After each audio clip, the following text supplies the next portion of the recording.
Let's go to the United States now. Now, Sky News contributor Kristen Tate joins me from what is a very hot Houston, Texas. I've been reading about your summer heat waves. Has it gotten any better? Unfortunately, it has not, Steve. It is like living on the sun down here. And of course, you have leftists in the United States piling on, saying this is all because of global warming and we need to elect more Democrats in order to fight the terrible sun monster. But no, it has not gotten any better. It's still very hot here. Whatever happened to global warming? It's now, of course, called climate change. We'll get to Joe Biden in a moment. But first, you and I spoke last time about the leaky border in Texas. It's now not gotten any better as far as I can see. Is that right? 91,000 migrants have been arrested in just 1 month crossing the border, Kristen. That's right. And I want to remind the viewers out there, that's just the people getting caught. There are probably thousands more coming across that are evading law enforcement. This is unlike anything we've ever seen.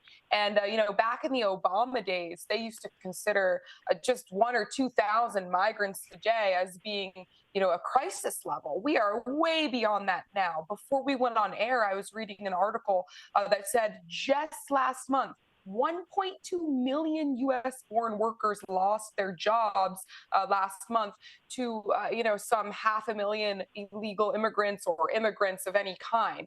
I mean, this is just having so many impacts. Of course, we think of the drugs that are coming across the border, the crime, but we have to remember people's jobs, American jobs are being lost because of this as well. And of course, it's changing the country culturally. I have friends all over the place in Texas whose children are in the public school systems. They tell me that large percentages of these schools now are non-English speaking students at this point. It has gotten completely crazy. And soon, Steve, every U.S. city will be a border town. It's not just going to be Texas anymore because these migrants, they're making their way north, and this is going to impact the entire United States. I can only imagine there'd be a large number of Americans now that are bordering on resentment of these people coming into your country.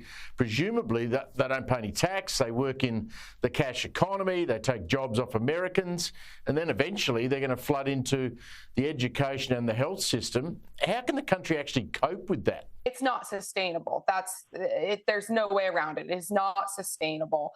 And, you have large swaths of the Democratic voting base, these left wingers who say they're for open borders, but they are completely shielded from this because many of these people live in gated communities, in coastal areas, places like Bethesda, Martha's Vineyard, the Hamptons, these swanky areas where they don't have to deal with these problems every day. But you have working class Americans in this country, people who get up every morning, take their kids to school and go to work, who are dealing with the consequences of these open border policies, and it is harming them in a very real way.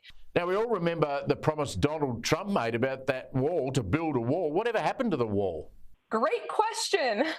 Yeah, I mean, that is one of the issues that Trump is being hammered on by his opponents in the GOP primary right now. Where is the wall? He built small sections of it during his administration, but that is certainly one of the biggest failures of the Trump administration is that wall just didn't get built. And Trump supporters will say, oh, well, he had roadblocks, he had roadblocks in Congress. He couldn't get it done because of the people who were trying to stop him. But the bottom line is it didn't get done. And now he's saying he'll do it if we elect him for a second time. But there are a lot of questions about that because at this point, it is a crisis level. And if we keep electing these Democrats, Steve, I don't know what's going to happen. But this country, it can't continue on like this.